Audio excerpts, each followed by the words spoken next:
जय श्री कृष्ण। 6 अक्टूबर 2025 को कार्तिक पूर्णिमा है। इस दिन रात्रि में चंद्रदेव का दर्शन करें और दूध मिश्रित जल अर्पित करें चंद्रदेव को, और उनके मंत्रों का जाप करें 108 बार। उनके सामने बैठकर उनकी पूजा अर्चना करने से अगर किसी भी जातक की कुंडली में चंद्र ग्रह से संबंधित कोई भी पीड़ा है तो उससे छुटकारा मिलता है।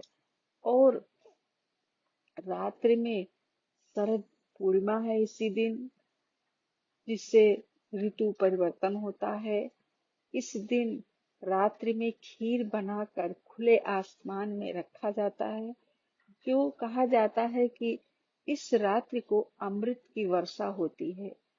ऐसा खीर रात्रि भर रखा रहता है खुले आसमान में, और सुबह इसको प्रसाद के रूप में ग्रहण किया जाता है। जो इससे कोई व्यक्ति ग्रहण करता है, वो उसके शरीर में किसी भी प्रकार की रोग हो या अस्वस्थ रहता हो तो उससे लाभप्रद होता है। और 7 अक्टूबर 2025 से मंगलवार दिन पड़ेगा, उसी दिन से कार्तिक माह की शुरुआत हो जाती है। जो कार्तिक माह श्री हरि विष्णु के नाम का जप करें और उनके मंत्रों को 108 बार रोज जाप करें। श्री विष्णु सहस्त्रनाम का पाठ करें, गोपाल सहस्त्रनाम का पाठ करें, कनकधरा सहस्त्रनाम का पाठ करें। अगर कोई भी जातक ऐसा करता है तो उससे सुख समृद्धि और वैभव की प्राप्ति होती है। और श्री रामचरितमानस का पाठ करने से बहुत पुण्य मिलता है। ऐसे में कार्तिक मास में सुबह ब्रह्म मुहूर्त में स्नान करें और तुलसी माता को दीपक जलाएं और आकाश दीपक जलाएं, जिससे बहुत ही लाभप्रद माना जाता है।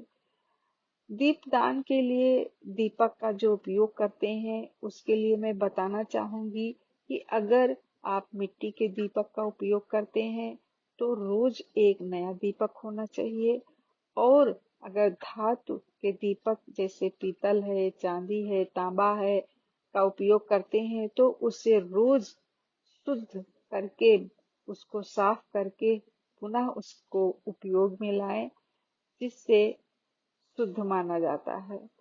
ब्रह्म मुहूर्त में स्नान करें और कार्तिक महीने में लक्ष्मी माता की पूजा करें। तुलसी माता को शाम के समय दीपक जलाएं, घी का दीपक जलाएं। अगर घी संभव नहीं हो तो तिल के तेल का भी दीपक जला सकते हैं।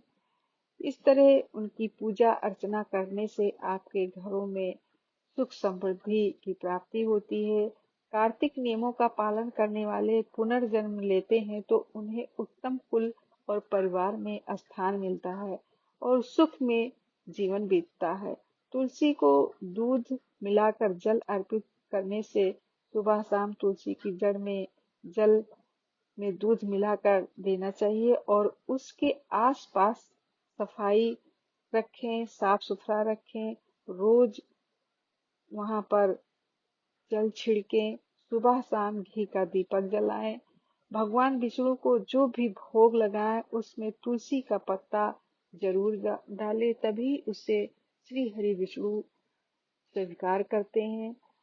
कार्तिक माह में जो भी पूजा की जाती है वह पूजा श्री हरि विष्णु माता लक्ष्मी को समर्पित होता है और नाम जप से विशेष लाभप्रद होता है। जय श्री कृष्ण।